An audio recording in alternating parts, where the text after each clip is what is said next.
Yo, dear listeners, hello and welcome back to the podcast. And today I have a brand new guest for you, and this is Dorian. And I should have asked you how to say your last name. I'm gonna try it, and you're gonna tell me if I did it wrong. It's Dorian Varovic. Pretty good, man. Congratulations. Pretty good. Yes, yes. Really, really good. It's pretty hard to pronounce my name sometimes, so real good. Well, I did grow up in Italy, and I went to Croatia every summer, so Okay. I like to think I am familiar with at least the sounds of the words. Okay. In any case, it's great to have you on the show. Thanks so much for having me on. It's a pleasure. And today, dear listeners and watchers, Dorian and I are going to cover basically the topic of his current PhD because he's doing a PhD on muscle length and regional muscle hypertrophy. So I wanted to do a comprehensive episode on this very topic since the last one I did was with Milo Wolf back in 2023. So you can just look up Milo's name in the podcast search if you want to listen to that one. And today, Dorian and I are going to give you all the latest regarding the literature that's available on the topic. So, Dorian, what I do with all of my new guests plural, is I ask this question as an icebreaker so that everybody can get to know a little bit more about you. So, who are you? What do you do? And why are you so awesome at it? To keep a long story short, and I always say that and then go on a huge tangent. As you said, I'm a PhD candidate at the University of Zagreb, a faculty of kinesiology in Zagreb. I'm also an expert associate at the same university, same faculty rather. I had the pleasure for the last 4 years now to lecture some of the courses regarding fitness, planning and programming for fitness. As of late, motor control, that's the latest one I've had the pleasure as my supervisor is actually the what's the saying is the head, the main person for the curriculum itself for the motor control. So I'm helping out with classes and lectures there. And also I'm an online and still in-person coach. So I do coaching with basically majority of them, my clients are general population. So looking to kind of do body recomposition, grow some muscle, grow strength. But I also have some minor proportion of clients that are really highly specific training toward either hypertrophy or strength. So yeah, that's mostly it. In summary, you're the right man for this episode because you're both involved in science, you're actually doing research and also teaching research, but you're also a practitioner, you're a coach. So that will be great because we can delve into the studies that we're going to be talking about, but we can also talk about the practical applications that everybody can actually implement into their training. So to begin with, what I'm thinking of doing is to cover some definitions so that we can get everybody on the same page. Starting with Dorian, what is muscle length? What's the definition of it? Okay. Well, there's a few kind of approaches you can take to kind of define muscle length. One would be for just kind of simplicity's sake, let's say we're discussing it in the overall length of a muscle tendon unit or complex. So the total length from one portion of the tendon from the start to the end of the tendon. But more so, we're kind of in research using muscle length to define something of a sarcomere length. So sarcomere is the smallest functional unit of a muscle. And there's inside sarcomeres are tiny little proteins called actin and myosin that are responsible for muscle contraction. Or allowed muscle contraction to occur. And thus, when we're discussing muscle length, it's more so in the context of where a muscle, depending on its length, can it produce force. So I'm sure you yourself and your listeners are familiar with the length-tension relationship that kind of illustrates how different sarcomere lengths correspond to either increase in active or increase in passive tension, or total tension as a summation of both active and passive tension. So you have like three main regions of the length tension curve, where on the left side you would have what we call an ascending limb, so where your sarcomeres or muscle length, let's discuss specifically as it's more textbook accurate, sarcomere length is more shortened, so your actin and myosin are overlapping a bit more, and that would result in, let's say, less force. So then as you move toward the top, or the, let's say, middle part, that's where what we call a plateau region. So there's an optimal overlap between actin and myosin. So the biggest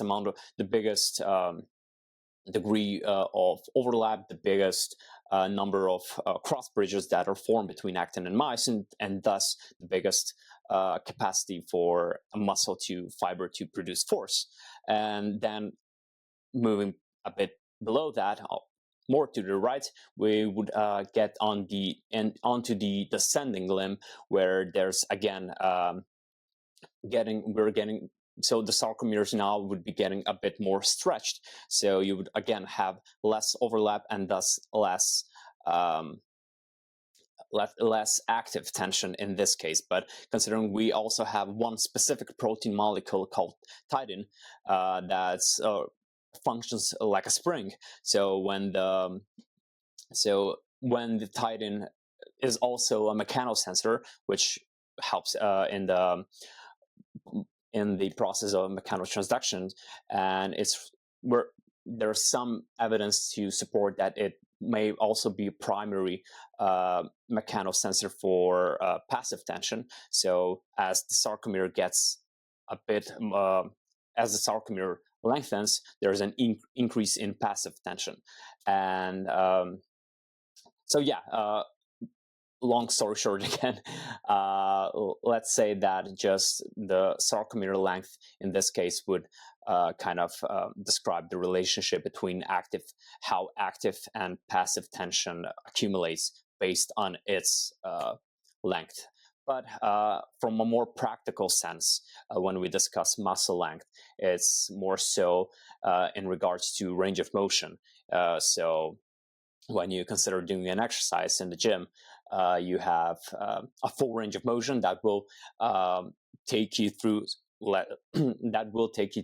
a whole, so both the short muscle lengths and mid muscle lengths and long muscle lengths. So the whole as much muscle length as you can possibly anatomically achieve by displacement occurring at a given joint. But that's kind of more, let's say, just something that listeners and viewers are probably more familiar with and can conceptualize in their head a bit easier. But it's also important to consider or keep in mind that range of motion itself at the joint does not equate like 1-to-1 ratio with like a muscle's length. So hopefully, I don't know if that kind of answered the question or made it more complicated than ever. Absolutely. I thought it was very exhaustive. Thank you. And the more we go through the definitions, I think the clearer this will become. And I do want to cover a couple of other questions comparing different concepts and explaining the differences, because ever since the concept of lengthened partials has become very popular in the fitness industry, there has also been an insurgency in content about stretch-mediated hypertrophy. And since all of these concepts in some way refer to muscle length, I think that some people are getting confused as to what is what, and some concepts are being overlapped. Well, or rather, the conversation interchangeably uses different concepts that mean different things. So my next question is, what is the difference between training a muscle at a long muscle length and stretch-mediated hypertrophy? Yeah, that's a good question. there was I think as you kind of explained the problem behind it, as lengthened based training or lengthened bias training got a bit more attention on social media and in science as well, in academia, there are a lot of people kind of mix and match the two and kind of use both as synonyms for one another. And when you think about it, so when we discuss stretch mediated hypertrophy, Milo and Greg had an excellent article on Stronger by Science. I mean, I think last year, near this ending of the last year, where they kind of try to also discuss the two and separate them as they should be looked at as two completely separate concepts. But stretch-mediated hypertrophy would, in this case, and in the literature as a whole, would kind of represent hypertrophy that's occurring or stemming from stretching. And not just any kind of stretching, but extreme bouts of stretching, extremely painful bouts of stretching. Whereas lengthened training is not really stretching. You're spending just a tiny little amount at longer muscle length. So the thing that kind of intertwines between the longer muscle length training and stretch mediated hypertrophy is the longer muscle length. That's true. That stretching would be, for example, a good, really classic example is from the animal models, where they would attach a weight to quail and have it hang from their lats. I think lats for days, and based upon their its body weight or body mass, and they kind of found after several weeks they found robust increases in hypertrophy, but both sides but also the numbers, so both hypertrophy and hyperplasia. So that's interesting. But when you kind of translate that to human research, true, we do see hypertrophy specifically with extreme stretches, but that's not really what lengthened training is. So stretches where you would put yourself in an extremely stretched position and hold that with intensity from 7 out of 10 in pain wise. So that's really, really, really uncomfortable, and that it would also have to be done with sufficient volume and sufficient volume, essentially, and intensity in terms of how painful it is. Eric Helms did his calf boot experiment, had to cease it because he couldn't withstand that. Did he see growth? Yeah, it's a case study published, really good, really, really cool one, but he several times noted how painful that one was. There is a series of studies by Warnicki and colleagues from Germany that they kind of that was really, really what kind of brought stretch mediated hypertrophy to light, and just in time as lengthened training was getting a kind of bit more exposure. So I think that's also why people mix matched the two. But again, in those particular sets of studies, Warnicki as well, they did calves, and they did like an hour a day. If I recall, in one of the studies, they also tried shorter bouts of stretching.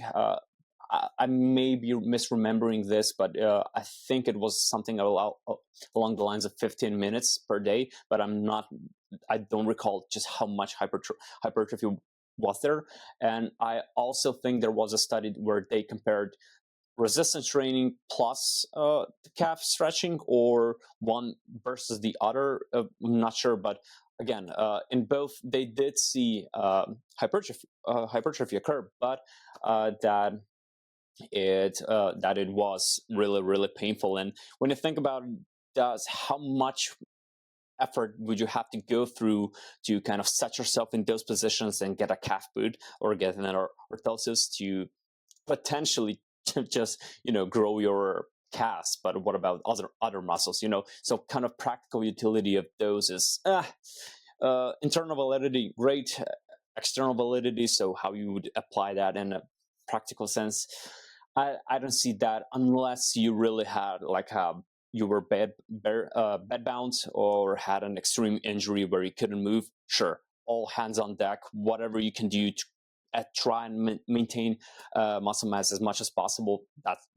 That's great.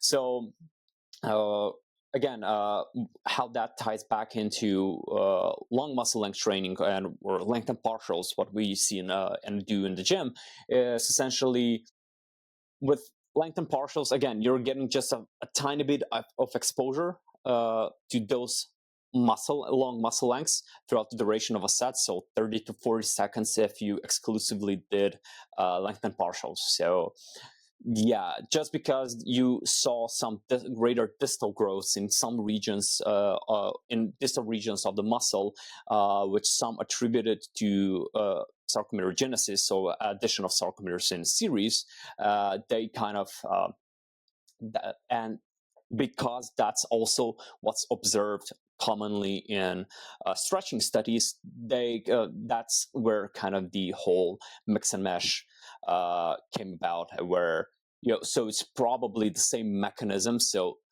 but when discussing mechanisms themselves, we're still really not clear as to what really drives training at long muscle lengths. Is it just the greater tension? Is it just the passive tension that's being greater, or is it perhaps the additive effects of both active and passive mechanosensors that are resulting in a more robust signal activation of a signal downstream signaling cascade that ultimately results in the increased muscle protein synthesis. So whereas for stretch mediated hypertrophy specifically, it's kind of in name, it's stretch mediated, but again, in long muscle length training, you just get a really, really tiny bit of exposure to that stretch or that length. So yeah, that makes sense. So in summary, stretch mediated hypertrophy is an outcome, and it stems from bouts of intense stretching. Whereas when we're talking about training at a longer muscle length, we're talking about the typical resistance training that we would do in the gym, where we're taking a muscle through a full range of motion, and we spend some of that time at a longer length. Or if we do lengthened partials, then we spend all of the time in that. On average, you're length. training at longer muscle lengths during a duration of a set. So yeah. Understood. I think another source of confusion for similar reasons to what we just discussed is the difference between training at a long muscle length, a lengthened overloaded resistance profile, and a lengthened strength profile. I see people also bringing together all of these concepts and confusing me when I read their content. So I wonder if other people are confused as well. So I wonder if you can clarify those definitions.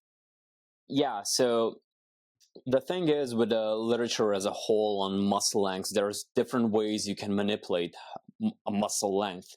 So you can manipulate it via range of motion. So you would either perform a length, let's say partial range of motion, you can perform it at shorter muscle length. So if we take the biceps, for example, from a full elbow extension to 130 degrees of elbow flexion, if you performed the initial portion, so from a fully extended position to, let's say, 90 degrees of elbow flexion, you would perform your elbow flexors would be trained at, on average, at longer muscle lengths.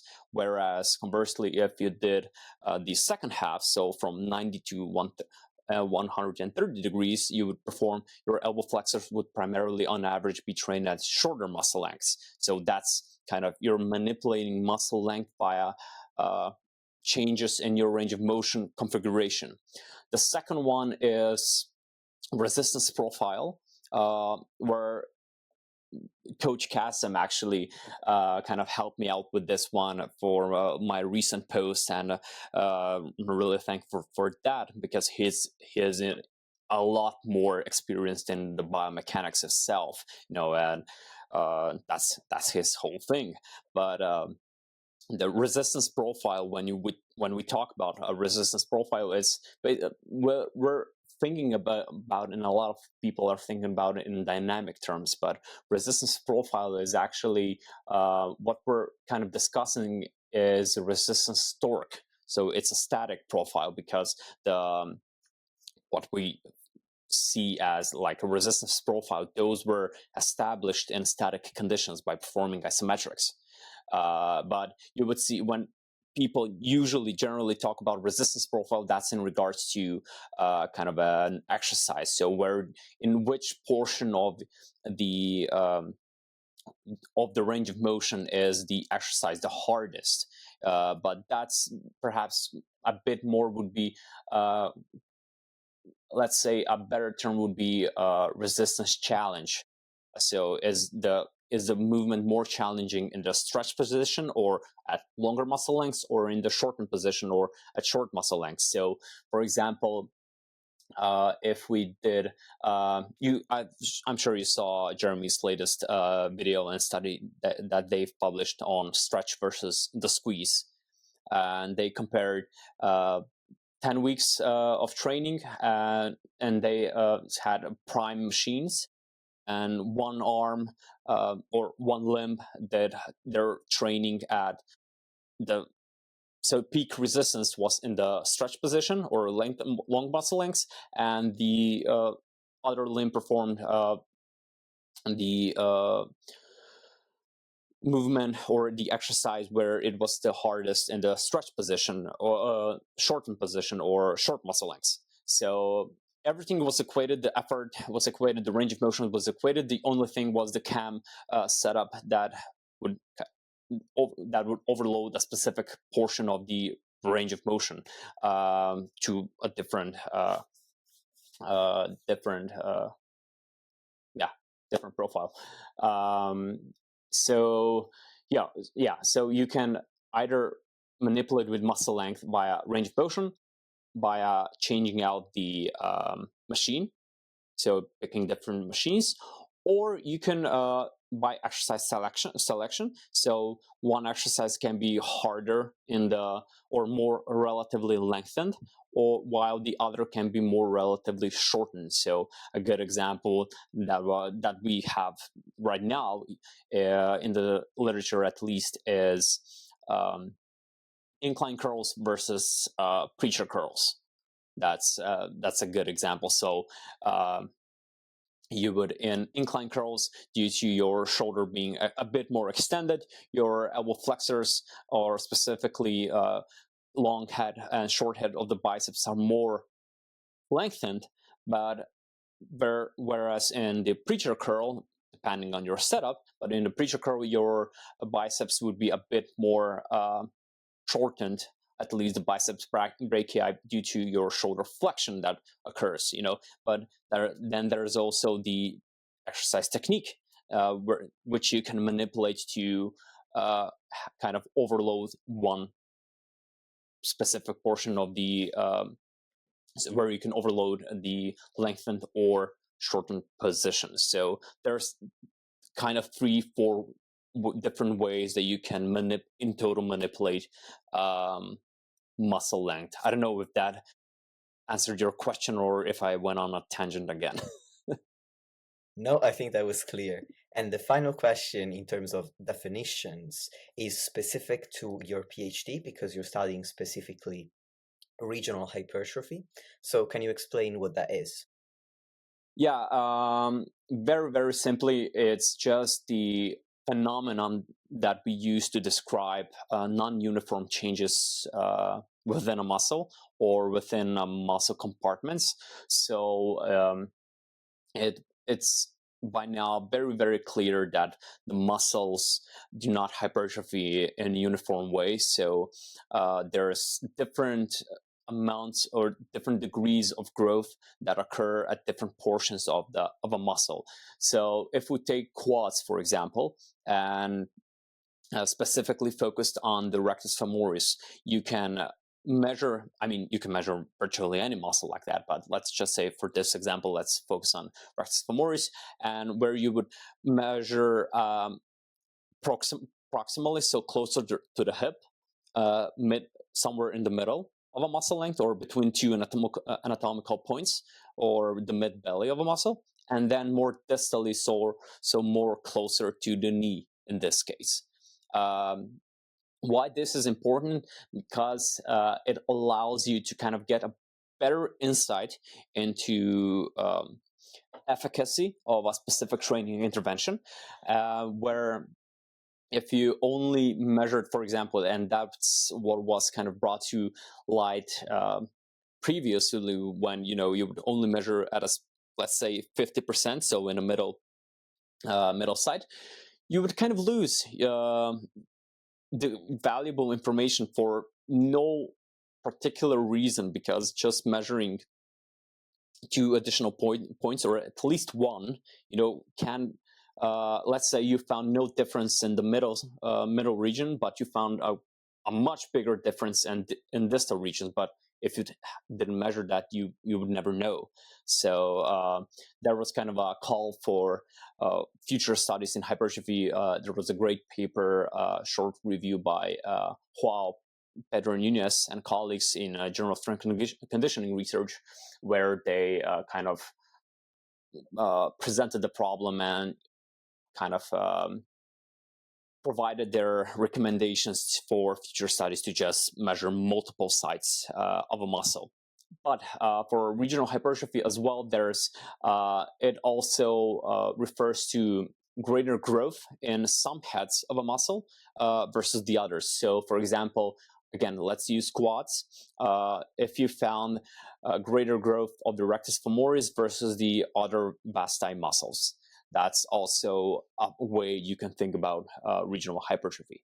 So, yeah, regional hypertrophy in itself really does have some practical applications for sports performance, whereas not all adaptations are positive in that realm.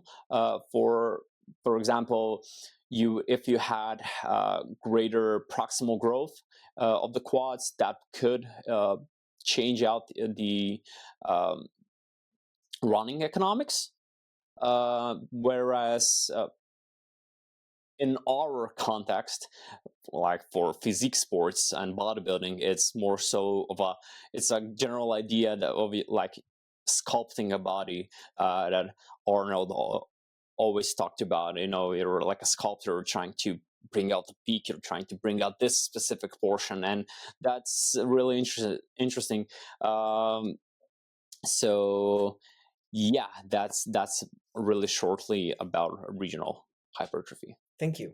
So, you and your colleagues recently published a systematic review and meta-analysis that you titled, Does Muscle Length Influence Regional Hypertrophy? This was the question that you were trying to investigate. So, I'm wondering if you could cover for us. Well, we already know what the aim of it was, to find out if muscle length influenced regional hypertrophy.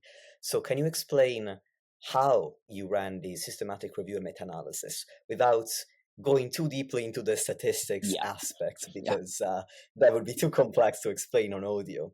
But I'm sure you understand what I mean when I'm asking about explaining the methods and then also what you found. Sure. So this was a first project out of my PhD, and we thought it would be important to kind of set the scene for the rest of the studies that will come out of my PhD. Why the rationale for this one in particular was because if you looked at studies that focused on manipulating or training at different muscle lengths, I've said that you can manipulate muscle lengths in a few ways, but there's also some that I hadn't mentioned. For example, isometrics. You could perform isometrics at long versus short muscle lengths, and by now, up until now, we have around 40 studies that just broadly looked at the concept of training at short versus long muscle lengths on different hypertrophy outcomes. But a smaller proportion of those focused specifically on regional aspects. Why this was important is because a few studies that compared short to long muscle lengths found reported at least greater distal growth following training at longer muscle lengths. And a few kind of reported null findings. Some reported greater proximal growth with training at shorter muscle lengths. So it was important for this consideration, given that we're pretty sure now that regional hypertrophy occurs, just to kind of quantify those effects and see whether on average we do really observe these regional effects of manipulating muscle length. Because if you were to take a vote counting approach, for example, so you just laid out the studies and counted them one by one, so one found distal growth, the other did not, you kind of could miss properly weighing those studies, and it's not necessarily so all of the studies have equal weights to them. And that's really not how you should go about doing the stats for this, specifically for this, because we're dealing with really, really small effects. And you do not kind of take into consideration that the sample size or the measurement errors or the type of measurements being performed or just the sampling variance that could occur. So a bunch of different noise that you cannot pick up by just doing a vote counting approach. That's why we do meta-analyses to properly, aggregate the data and synthesize the literature or the evidence as a whole. So with that said, we did have I think it was 12 studies, and one was had the same data. So 11 studies, 12 were included in the systematic review, and 11 were included in the meta-analysis. We, as you said, I'm not going to get into stats. We had a terrific person to do the stats, the black pill master himself, James Steele. On the paper, there were also Milo Wolf, of course, Brad Schoenfeld, Jozo Grgic, and my supervisor, Lemikulic. Yeah, so we analyzed the data using a Bayesian analysis or within a Bayesian framework that, in simple terms, just allowed us to look at the data probabilistically and not to kind of dichotomize our results as either significant or non-significant, as you would normally occur or kind of stumble upon most of the studies in the field when they're performing null hypothesis significance testing. So this approach allows us to kind of get the overall wide range of possible effect estimates, so anywhere on the credible interval range. And it also allowed us to kind of quantify uncertainty of those estimates, and probability of how confident can we be in the effects that we're observing right now. And one really, really cool thing that we did, which should be done more in this field, is that we specifically within our group kind of defined the smallest effect size of interest. So that's a minimal change in effects that we found credible or practically meaningful practically meaningful. And so we set that to be 0.1 of the effect size, Cohen's d, and more for the listeners, 3%. So anything above or below 3, so -3 range was from -3 to 3. So anything within that range was considered equivalent in terms of magnitude of change of training at shorter muscle lengths versus long muscle lengths. Long story short, my again, as the literature was kind of pointing at kind of greater distal growth, that was my hypothesis initially, but we actually didn't find that. We found that both training at shorter muscle lengths and longer muscle lengths produced really similar, let's say, similar effects across the proximal, middle, and distal sides. There was a trend of increase from proximal to distal, but all of those were trivial to small and still considered within our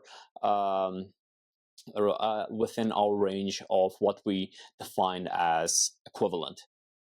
So, or no, different. Let's just equivalent.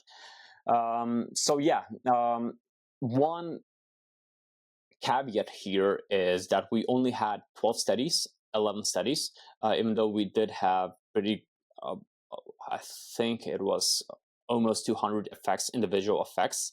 But we did find that when we sub-analyzed the main data to whether muscle lengths were manipulated via range of motion or exercise selection, those effects did increase, and those effects were greater at distal sides. So, for example, if you were to do lengthened partials, you may really expect a bit more distal growth on average, but the point estimates were getting a bit wider, and as the credible intervals, were getting wider, and as they get wider, so does our certainty, or rather uncertainty, in those estimates change as well.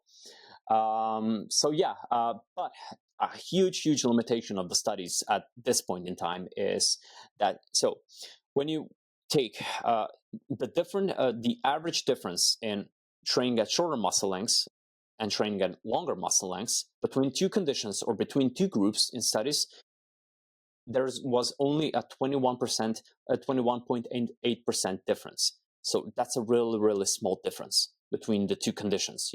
So you could say that you were on average training at very similar muscle lengths, not really either too lengthened, neither too shortened. So that's that's a limitation at this point. So we kind of called forth future studies to kind of try and get a bit more, perform training at even longer muscle lengths, or as long as muscle lengths they can achieve with their equipment in the gym or lab where they're performing their training, just so we can kind of see whether if increasing that difference actually makes a difference. Where if changing the average difference in muscle length actually makes a difference or not. So yeah, there is a lot of uncertainty with all of this. Again, the primary main analysis does kind of indicate very similar regional hypertrophy, but with a caveat being that we kind of meshed all of the things in. So we'll see. We're also at this point doing an updated meta-analysis that's in the process of all 40 studies that will also be doing some regional aspects, where I think what we should have done, this may be interesting just for the listeners or yourself. So we kind of didn't think about that. We only included studies that specifically measured multiple sites within the same study. What we should have done probably to get a bit more precise estimates would be to just include all of the studies and take the individual muscle length corresponding data. So even though if it was perhaps at 50% in a specific study, that point estimate at middle site would be a bit more precise than it is perhaps now.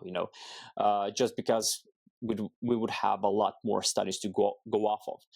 But again, as it stands, this was really insightful and really did change a few things for me going forward.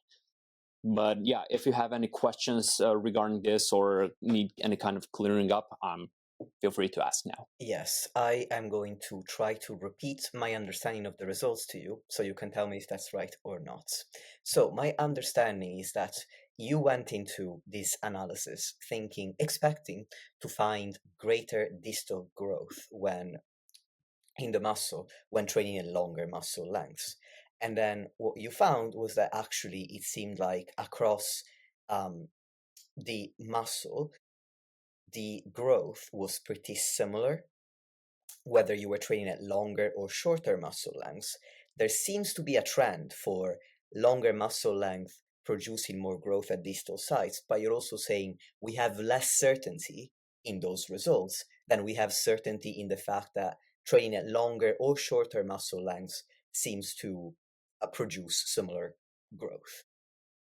Yeah, so to an extent, if you again, if you refer to a figure, the first one with the point estimates across the different sites, you would see that there's like a point something for the proximal, a bit more for the mid, and then the biggest one is for the distal side. But again, those, it's not huge. It is growing from proximal to distal, and you could say, okay, we see a trend for that growth being greater in distal side, like in the overall summed analyses, but it's not much. It's really, if you really wanted to be kind of black belt, you could say like both short and long muscle length training does equate to practically similar regional hypertrophy. But then, given our kind of sub analyses, you could also take the stance of potentially there is a bit more growth when distal growth when we only focus on studies that exclusively manipulated muscle length via range of motion, so either shortened partials or lengthened partials or full ROM versus lengthened partials or whatever. So, but again, just kind of be cautious about that. Even if there are some regional aspects or regional effects, they're not real. Don't expect much. Don't expect now. I don't know how much of a robust growth with those. And also keep in mind, which is kind of when considering regional hypertrophy as a concept and as a phenomenon, what does that for you, your clients, actually mean in practice, in training? Does that 5% greater distal growth actually transfers to whole muscle hypertrophy? So either a cross-sectional area or whole muscle, let's say volume. Does that regional growth actually result in what you see, the bigger biceps when you measure it by a circumference? So I don't know. It's interesting to me, to researchers, but No, that makes sense. And in these studies, something we've not touched on is the participants. So, because obviously that's important to understand what this kind of research, who this kind of research most applies to. So, what kind of participants did you have in these studies? I believe that there were. I mean, that's a that's a common theme in our field, but if I recall correctly, majority of them were untrained participants. I'm for sure know one from Zabalita Corda and colleagues. They've used trained women's. So, but I'm like fairly certain that our majority of our sample was untrained participants. That makes sense. And you said that this changed quite a few things for you practically. So, I'm wondering, what did it change then in your practice? It's changed, kind of toned down a bit, but I got toned down a bit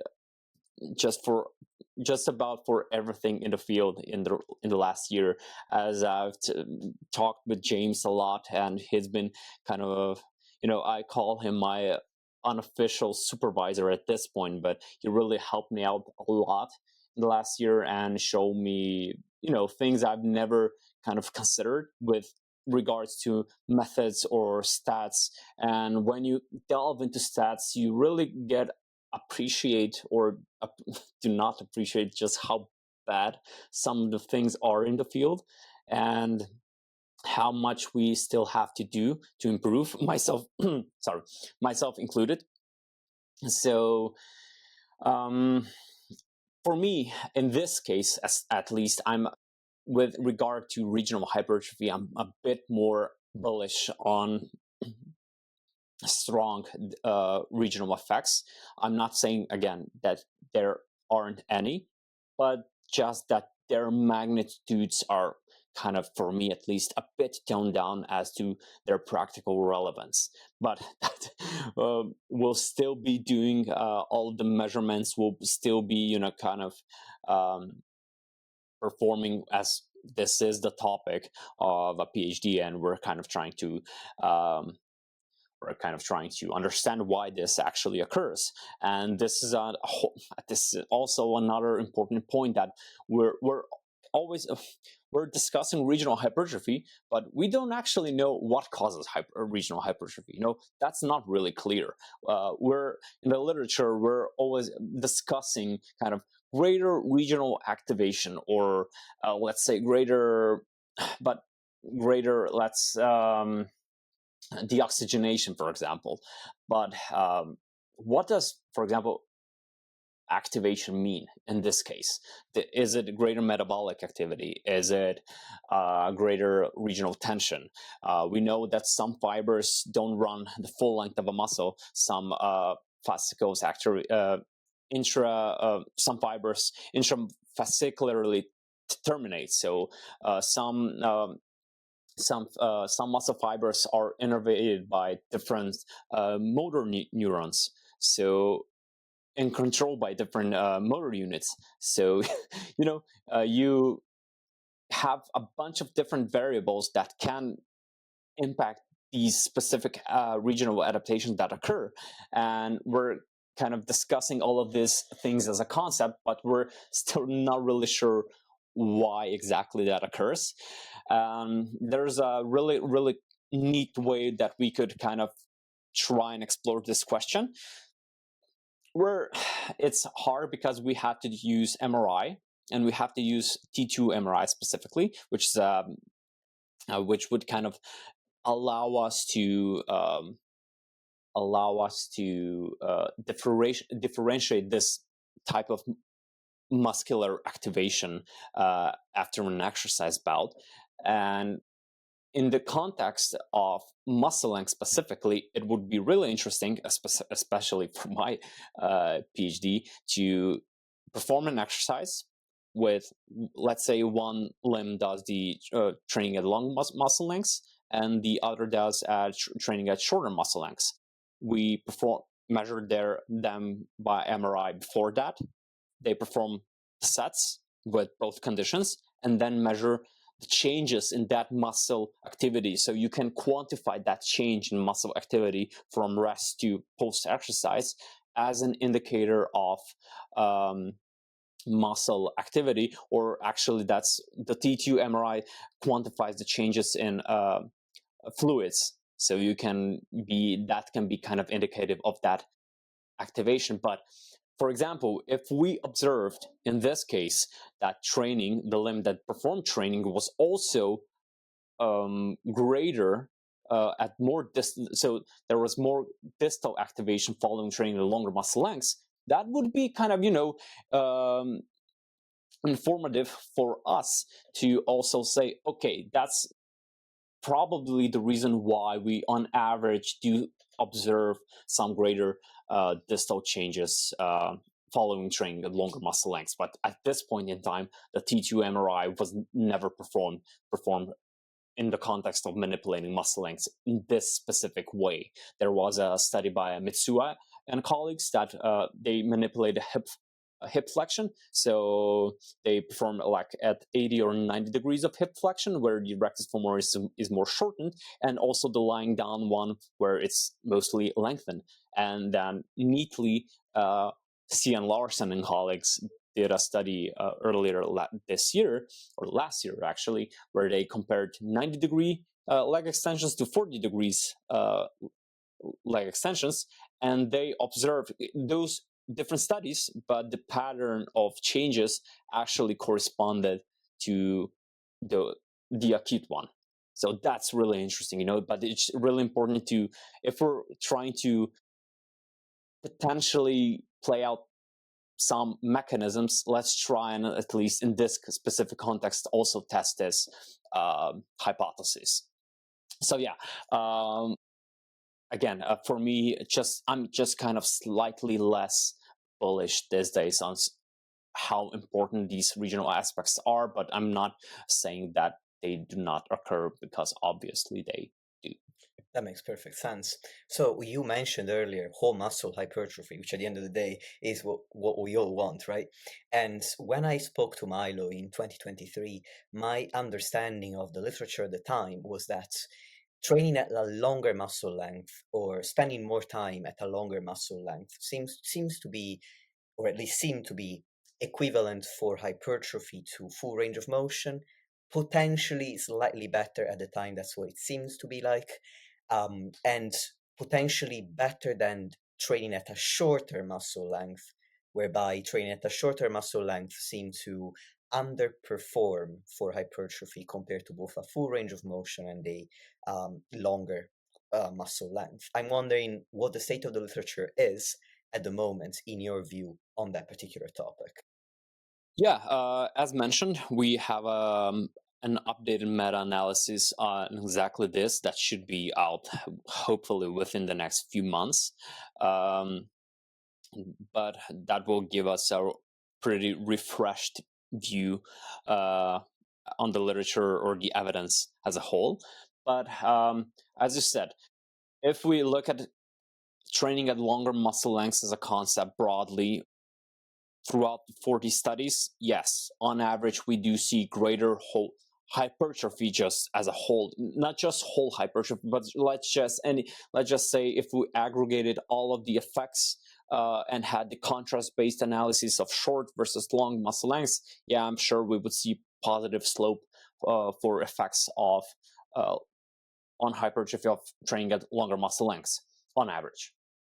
But when we kind of and that's where Milo comes in, actually, his 2023 meta-analysis has kind of changed the game, and kind of where all of this got a bit more heat and a bit more popular in both the social media and both in academia, is where previously when studies compared range of motion, they just compared full versus partial range of motion, and yeah, full range of motion outperformed partial range of motion. When Milo's meta came in, they did sub-analyses of manipulating partial range of motion at either shorter or longer muscle lengths versus full range of motion, and based on 3 studies at the time, these analyses kind of indicated potentially greater effects with when partial range of motion was performed at longer muscle lengths versus full range of motion. So lengthened partials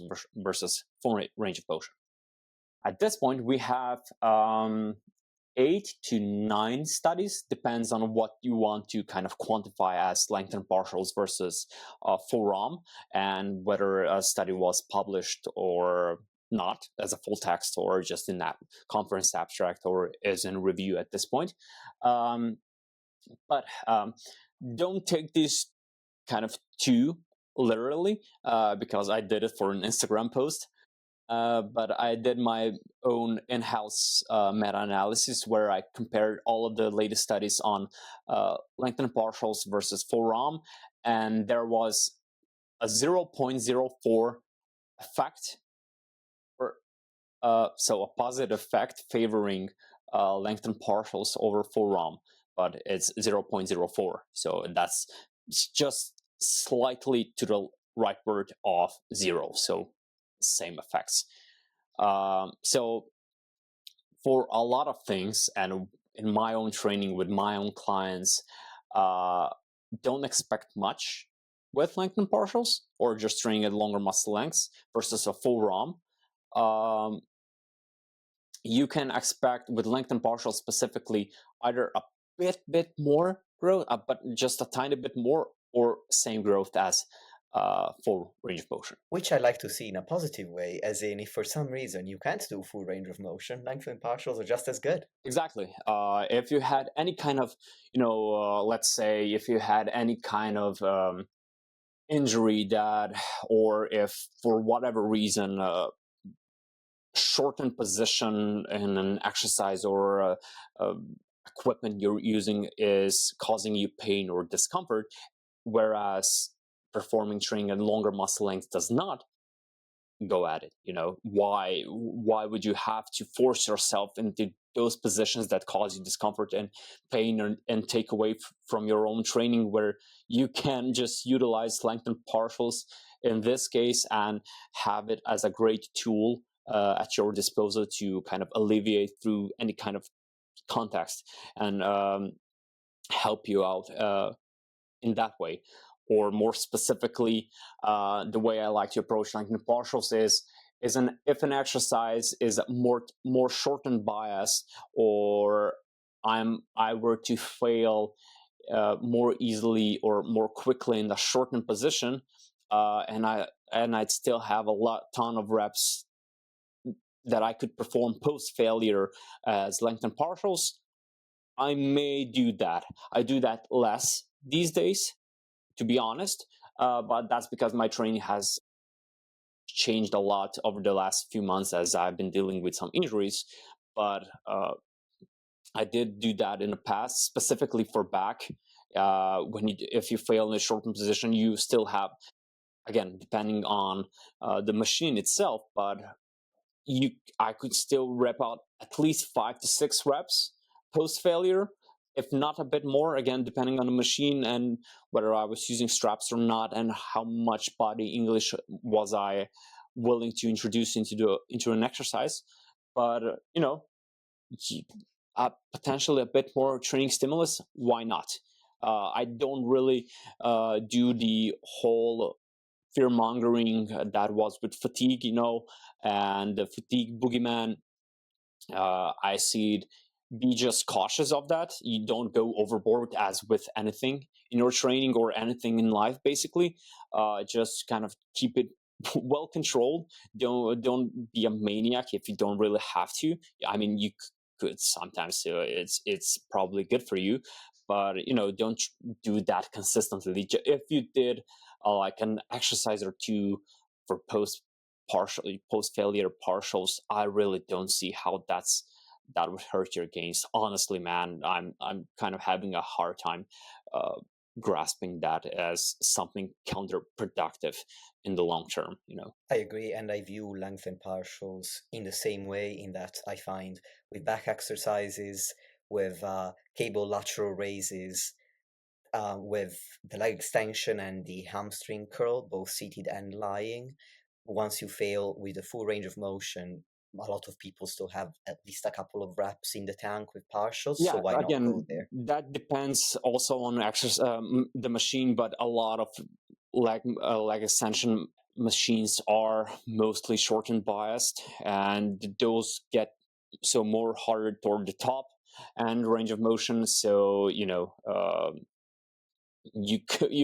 probably still going to be able to perform a few more additional reps, just if you did just slightly, fewer, just slightly shorter range of motion, or so training at longer muscle lengths, or if you only did isometrics. Which is a great segue into the second study I want to talk about that you ran, which is titled The Effects of Long Muscle Length Isometric versus Full Range of Motion Isotonic Training, or on regional quadriceps femoris hypertrophy in resistance training individuals. So, Dorian, first question. What's the difference between isometrics and isotonic training? Okay, that's a mouthful for a title. Yes. Okay, so for isometrics, when people broadly, we have 3 primary muscle actions. So we don't actually have muscle contractions, as people often refer to them as. We have muscle actions. So we have concentric, eccentric, and isometric. There's also one that I like to call pseudo muscle action. it's isokinetic, but you can only perform that one on the using a specifically designed machine, isokinetic dynamometer. So both concentric and eccentrics, when they are performed dynamically, we refer to that as isotonic. So some would define isotonic as no change in tension throughout the range of motion, whereas isometrics are actually when people talk about isometrics, they say that there's no movement occurring at a joint. And yeah, visually that's true. There's no movement occurring at a joint.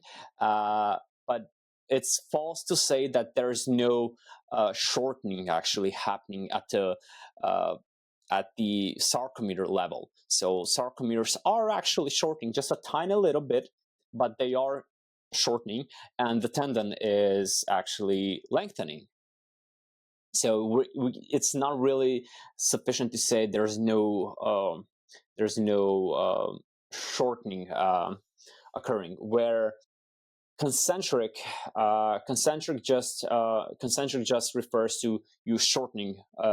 So sarcomeres actinomycin crossing bridges and shortening that sarcomere, whereas eccentric is their lengthening of the sarcomere that occurs. Or where with concentrics, where you bring the two bones closer together, whereas with eccentrics you're spreading them apart, not literally.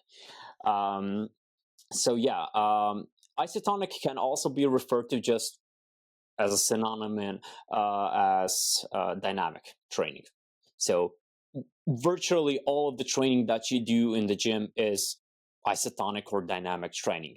So it's become something of a common conventional wisdom, if you will, that isometric training is inherently worse for hypertrophy compared to full range of motion or any kind of dynamic form of training, which, if you really dug into the evidence, that's not true. That's just the game of bad telephone game where someone says something and then it just kind of heard it on the grapevine. Why people think that isometrics are inferior to dynamic training is probably because the first association people have with isometrics is planks, or I don't know, wall sits. That's in group settings. It's the two most easiest ways to kind of have people do isometrics, and that's why. But neither of those are being performed at longer muscle lengths, and that's the kicker here. As when isometrics are directly compared short versus long muscle lengths, isometrics at long muscle lengths result in greater hypertrophy. That's entirely, that's clear. A lot of the studies that we have, a lot, I mean, it's not a lot. So studies that directly compare isometric training to any kind of form of dynamic training for hypertrophy specifically, there's contrasting evidence.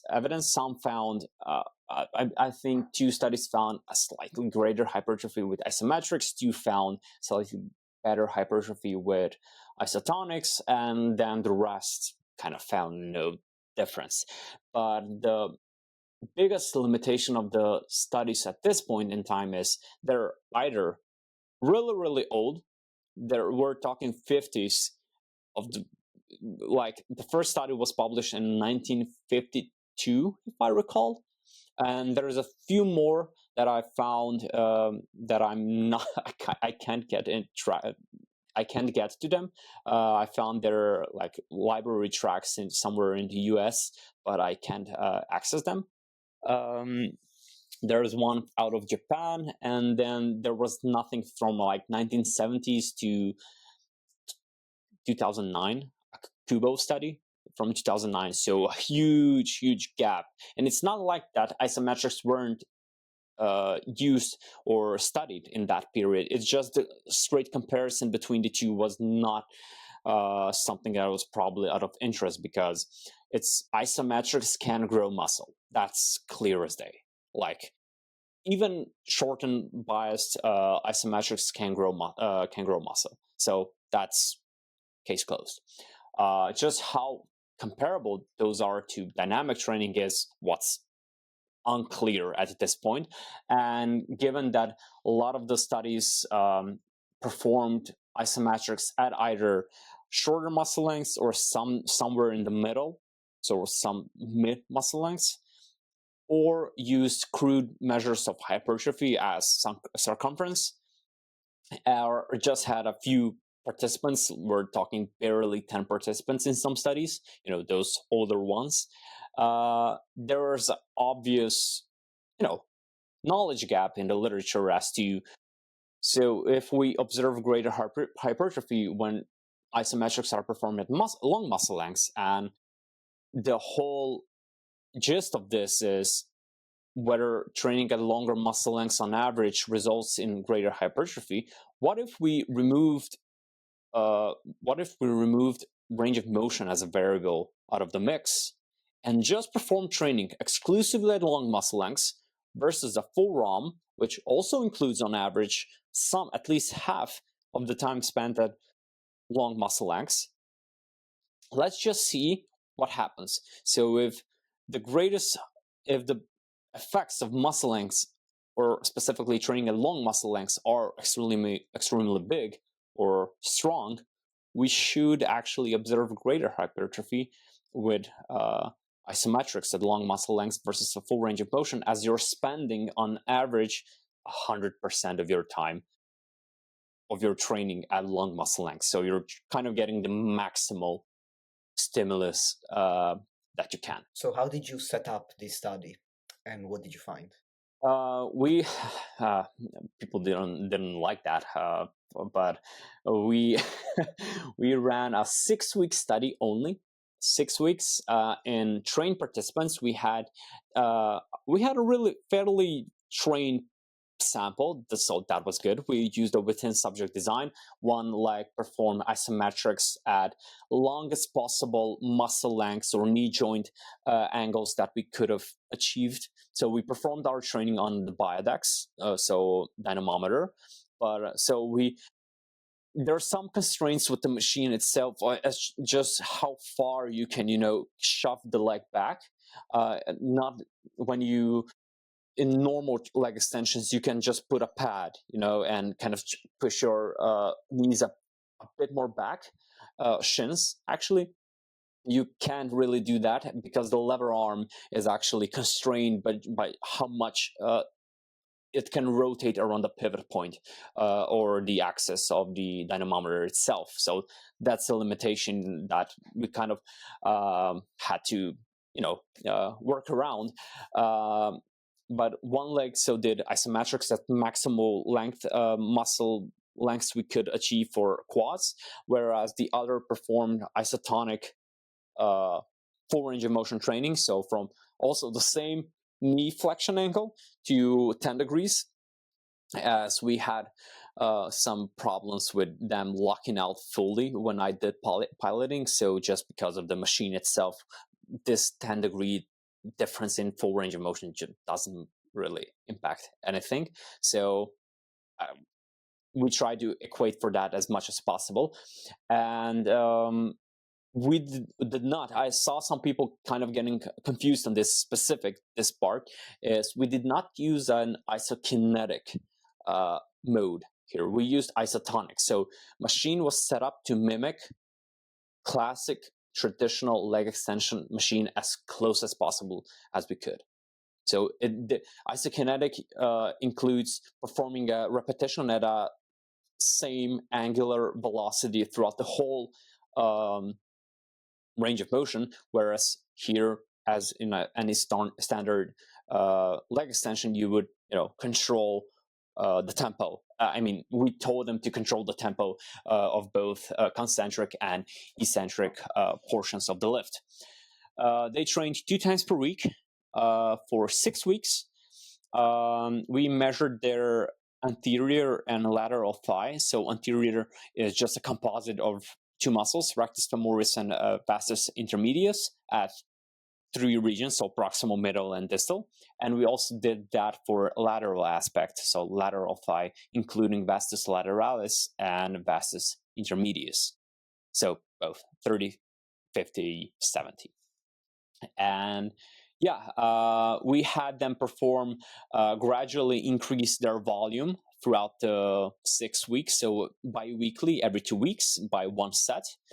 And they performed the isotonic one performed the full range of motion to failure. So we adjusted their loads, torque thresholds that they needed to achieve within the 30-second rep. So the biggest problem here when trying to equate for this specific question is, how do you equate for effort, or how do you equate for volume or work? And there's not really the best way the ideal way you can go about doing that. There's pros and cons to each, but what we kind of chose was have them set volume be equated, because the literature on isometrics alone does show that intensity actually doesn't matter much. So percentage of your maximal voluntary contraction, but rather volume matters more.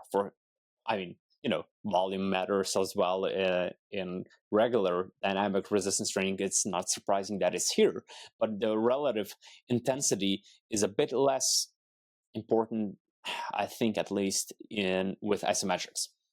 But so they performed their reps 30-second sets. So we adjusted their loads or torque thresholds so that they reached or were very, very close to failure within the 30-second rep. And why 30 seconds is because we had the isometric condition perform a maximal voluntary contraction for 30 seconds. So the time integral was equated between conditions. And that's the closest we could have gotten, or at least had ideas at the time, to kind of equate the set volume and equate the time integral, and that's it. Can we do something different in the future? Perhaps, but we'd also have to play around with the study design itself. And muscle thickness again. And what we found after 6 weeks in really trained participants, we found similar growth. So some would be surprised, some would be not, some may not, but consider that we really had a tough challenge ahead of us to kind of test the concept, because we used fairly trained participants. Some had 10 years of really hard experience. They would, guys were huge, and gals as well, but we found overall very, very similar hypertrophy. We found one potentially interesting aspect of it was that for isometrics specifically, we found greater proximal growth of the mid thigh, or anterior thigh, so rectus femoris and vastus intermedius, versus full range of motion condition. That could just be due to exercise itself, because the overall compartment, so anterior compartment of the quad, grew more versus the lateral one, which is in line with the rest of the literature that found, leg extensions do kind of on average grow rectus femoris a bit more than squats do, and vice versa. But all in all, we did not report this in the paper, and I don't think I've actually discussed this anywhere. So this is a fun little, let's say, it's not even a hint, it's just a fun anecdote, that participants reported greater perception of the pump in the proximal regions on average with isometrics. And that's where also we found greater growth in that region. but we did not assess this objectively. It honestly didn't occur to us at the time as something we would kind of look at. Yeah, but we did, again, it's interesting because the pump itself does not really probably correlate to hypertrophy, but perception of the pump, we have no idea because nobody in the literature as of yet has looked at that question, but their perception of the pump was fairly aligning with what we observed following 6 weeks of training, which is, interesting. So to kind of bring this point home, and what does that apply for, your own training, and whether isometrics are better, inferior, or similar to full range of motion, I look at it more, and I specifically wrote this part in the paper itself, look at it just as another tool in your toolbox, coaching toolbox. If look at it as drop sets, look at it as supersets, any kind of advanced training technique.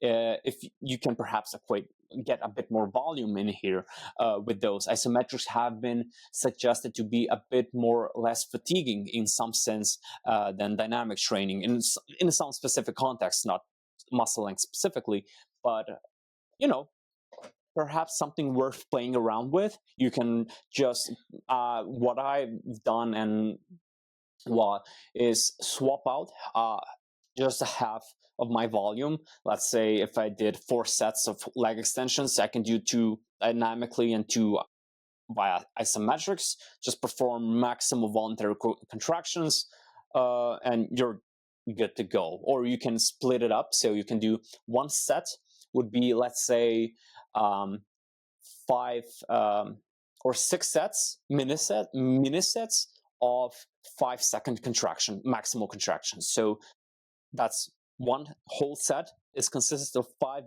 mini contractions that each last 5 to 6 seconds, and let it be a maximum. So again, the accumulation of volume is important in this sense. So the total time under tension. I hate that, but kind of just as it's a bit more easier to grasp that. And yeah, that's where we're at with the literature. This is the first study to ever explore the question.